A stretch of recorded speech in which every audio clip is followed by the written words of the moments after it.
Hi നമസ്കാരം. Easy tips for P S സിയിലേക്ക് ഏവർക്കും സ്വാഗതം. നമ്മുടെ ഇന്നത്തെ ക്ലാസ് 2024 നോബൽ പ്രൈസിനെ കുറിച്ചാണ് കേട്ടോ.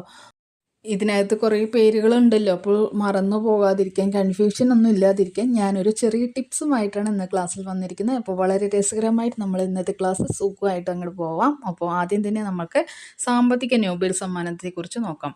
2024 അതായത് ഈ വർഷത്തെ സാമ്പത്തിക ശാസ്ത്ര നോബൽ പുരസ്കാരത്തിന് അർഹനായത് ആരൊക്കെയാണ്? മൊത്തം 3 പേരാണ്. ആദ്യത്തെ വ്യക്തി സൈമൺ ജോൺസൺ. എന്താണ്? Simon Johnson. രണ്ടാമത്തെ വ്യക്തിയാണ് ജെയിംസ് റോബിൻസൺ. മൂന്നാമത് ഡാരൻ അസെമോഗ്ലു. ആരൊക്കെയാണ്? ജോൺസൺ അല്ലേ? Simon Johnson, James Robinson, 2 സണ്ണന്മാരുണ്ട്. പിന്നെയോ ഡാരൻ അസെമോഗ്ലു എന്നൊരു വ്യക്തിയും.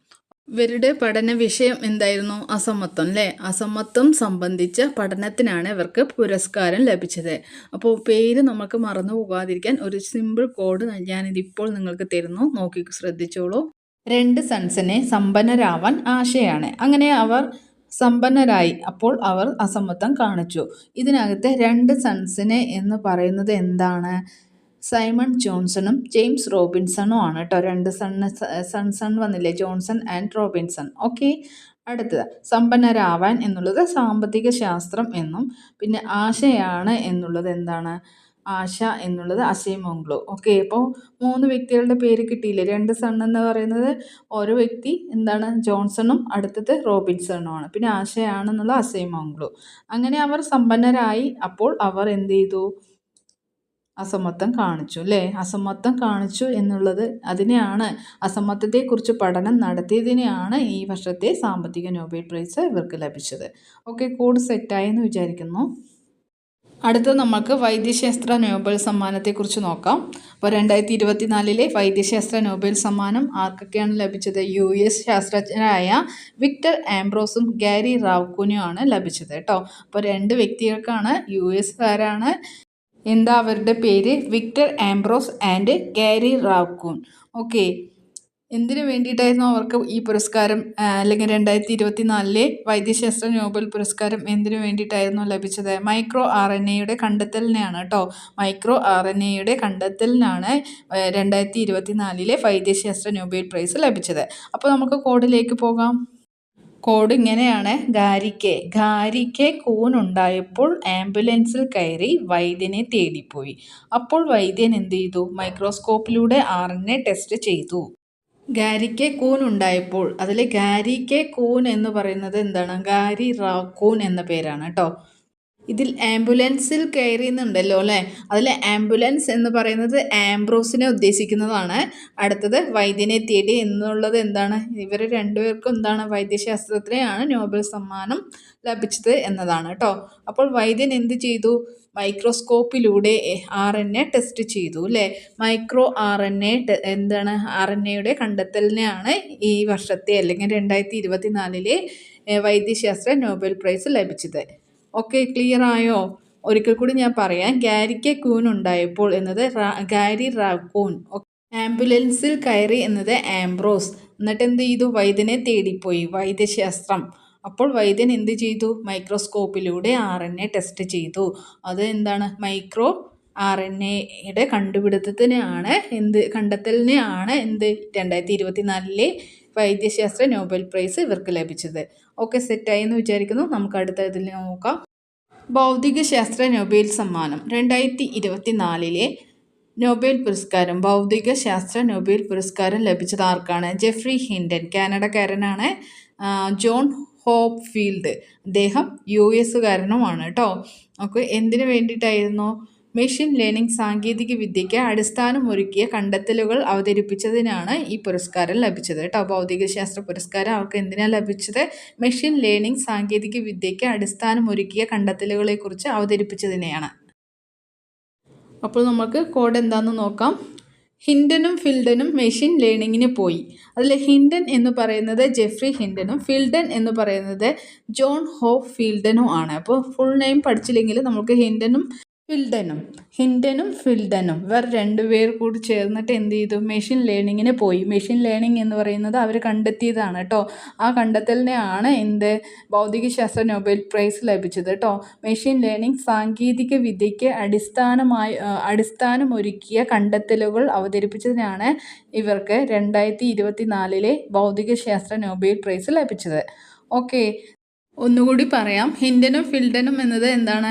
Jeffrey Hinton, John Hopfield കേട്ടോ, ഫീൽഡൻ. ഓക്കെ, മെഷീൻ ലേണിങ്ങിന് പോയി എന്ന് പറയുമ്പോൾ മെഷീൻ ലേണിംഗ് സാങ്കേതിക വിദ്യയ്ക്ക് അടിസ്ഥാനം, മൊത്തത്തിലൊന്നും പഠിക്കണ്ട. മെഷീൻ ലേണിംഗ് കണ്ടാൽ തന്നെ നമുക്ക് ക്ലിക്ക് ചെയ്യുക, ആൻസർ ചെയ്യാൻ പറ്റും. പിന്നെയോ ഇപ്പോൾ മെഷീൻ ലേണിങ്ങിന് പോയി അതെന്തിനാണ്? രസതന്ത്രത്തിനാണോ ഭൗതികശാസ്ത്രത്തിനാണോ ഒന്നും നിങ്ങൾ ചിന്തിക്കേണ്ട. മെഷീൻ അല്ലെങ്കിൽ യന്ത്രങ്ങളുടെ പ്രവർത്തനങ്ങളൊക്കെ പ്രവർത്തന തത്വങ്ങളൊക്കെ അവതരിപ്പിക്കുന്ന ഏതിലാണ്? ഭൗതികശാസ്ത്രത്തിലാണെന്ന് അറിയാലോ.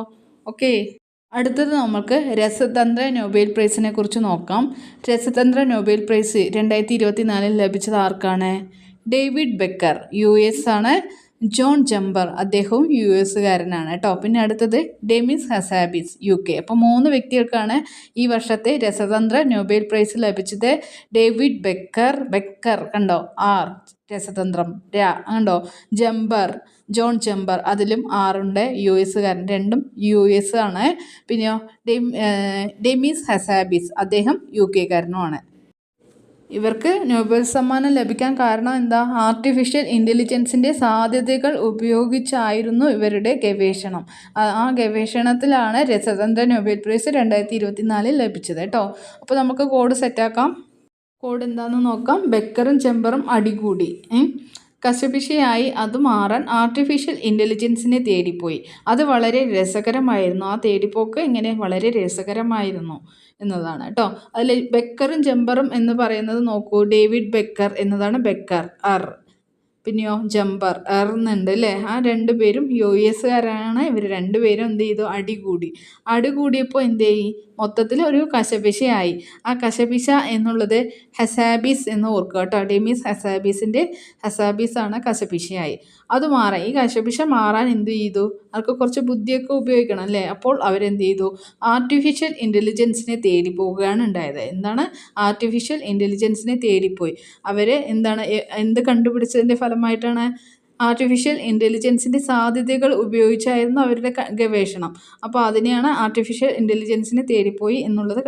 ഓക്കെ, സെറ്റായോ? ആ തേടിപ്പോക്ക് എങ്ങനെയായിരുന്നു? വളരെ രസകരമായിരുന്നു എന്നുള്ളത് രസതന്ത്രത്തിനെയായിരുന്നു. നോക്കൂ, ബെക്കറും ചെമ്പറും അടികൂടി. കശപിശയായപ്പോൾ അത് മാറാൻ ആർട്ടിഫിഷ്യൽ ഇൻ്റലിജൻസിനെ തേടിപ്പോയി. അത് വളരെ രസകരമായിരുന്നു എന്നുള്ളത് കേട്ടോ. ഇനി നമ്മൾക്ക് സമാധാന നൊബേൽ പ്രൈസ് 2024 സമാധാന നൊബേൽ പ്രൈസ് ലഭിച്ചത് ജപ്പാനിലെ നിഹോൺ ഹിഡാൻക്യോ എന്ന പ്രസ്ഥാനത്തിനാണ് കേട്ടോ. ജപ്പാനിലെ നിഹാൻ ഹിഡാൻക്യോ പ്രസ്ഥാനം ഈ വർഷത്തെ സമാധാന നൊബേൽ പുരസ്കാരത്തിന് ഒക്ടോബർ 11 തിരഞ്ഞെടുക്കപ്പെട്ടു. ഹിരോഷിമ നാഗസാക്കി അണുബോംബ് ആക്രമണത്തിൽ അതിജീവിച്ചവരുടെ പ്രസ്ഥാനമാണിത്. തന്നെ ഒരുപാട് എക്സാമുകൾക്ക് ചോദിച്ചുകൊണ്ടിരിക്കുകയാണ് ഈ ക്വസ്റ്റ്യൻ. അപ്പോൾ ഈ വർഷത്തെ സമാധാന നൊബേൽ പ്രൈസ് ആർക്കാണ് ലഭിച്ചത്? നിഹോൺ ഹിഡാൻക്യോ എന്ന ജപ്പാനിലെ പ്രസ്ഥാനത്തിനെയാണ് ലഭിച്ചത് കേട്ടോ. ഈ ജപ്പാനിലെ നിഹോൺ ഹിഡാൻക്യോ എന്ന പ്രസ്ഥാനം എന്തിനു വേണ്ടിയിട്ടായിരുന്നു പ്രവർത്തിച്ചിട്ടുണ്ടായിരുന്നത്? ഹിരോഷിമ നാഗസാക്കി അണുബോംബ് ആക്രമണങ്ങളിൽ അതിജീവിച്ചവരുടെ പ്രസ്ഥാനമാണിത് കേട്ടോ. സാഹിത്യ നോബൽ. ഈ വർഷത്തെ സാഹിത്യ നോബൽ പുരസ്കാരത്തിന് ദക്ഷിണ കൊറിയൻ എഴുത്തുകാരി ഹാങ് കാങ് ഒക്ടോബർ 10 അർഹയായി. ദ വെജിറ്റേറിയൻ എന്ന നോവലിലൂടെ പ്രശസ്തയായ കാങ് ദക്ഷിണ കൊറിയയിൽ നിന്ന് നോബൽ നേടുന്ന ആദ്യ വ്യക്തിയാണ്. ഓക്കെ, സാഹിത്യ നോബൽ സമ്മാനം 2024 ആർക്കാണ് ലഭിച്ചത്? ഹാങ് കാങ്ങിനെയാണ്. അവരുടെ പ്രശസ്തമായ ബുക്ക് ഏതാണ്? The vegetarian. Very very important ആണ്. ഇതൊക്കെ ചോദിക്കാൻ ചാൻസ് ഉണ്ട്. അതല്ലാതെ മറ്റൊരു ക്വസ്റ്റ്യൻ ആണ്. എങ്ങനെ ചോദിക്കാം? ദക്ഷിണ കൊറിയയിൽ നിന്ന് ആദ്യമായി നൊബേൽ നേടുന്ന ആദ്യത്തെ വ്യക്തി ആരാന്ന് ചോദിച്ചാൽ ഹാങ് കാങ് ആണ്. ഓക്കെ, അപ്പോൾ 2024 സാഹിത്യ നോബൽ പ്രൈസ് ആർക്കാണ് ലഭിച്ചത്? ഹാങ് കാങ്ങിനാണ്. അപ്പോൾ സാഹിത്യ പുരസ്കാരത്തിന് ഞാൻ പ്രത്യേകിച്ച് കോഡൊന്നും ഉണ്ടാക്കിയിട്ടില്ല. പിന്നെ നമ്മുടെ ബാക്കിയുള്ള അതിൽ കോഡൊക്കെ നിങ്ങൾക്ക് ഇഷ്ടമായോ ഉണ്ടെങ്കിൽ നിങ്ങളൊന്ന് കമൻറ്റ് ചെയ്യണേ. പിന്നെ നമ്മുടെ ക്ലാസ് ഇഷ്ടമായാൽ ലൈക്ക് ചെയ്യാൻ മറക്കരുതേ. പിന്നെ നമ്മുടെ ചാനലൊന്ന് സപ്പോർട്ട് ചെയ്യാൻ എന്ത് ചെയ്യുക, സബ്സ്ക്രൈബ് ചെയ്യാത്തവരുണ്ടെങ്കിൽ ആരെങ്കിലും ഉണ്ടെങ്കിൽ പ്ലീസ് ഒന്ന് സബ്സ്ക്രൈബ് ചെയ്ത് സപ്പോർട്ട് ചെയ്യുക. ഓക്കെ, ഇനി വരുന്ന ക്ലാസ്സിൽ ഇതുപോലെ സിമ്പിൾ ട്രിക്കുമായിട്ട് ഞാൻ വരുന്നതാണ്. അതുവരേക്കും ബൈ ബൈ.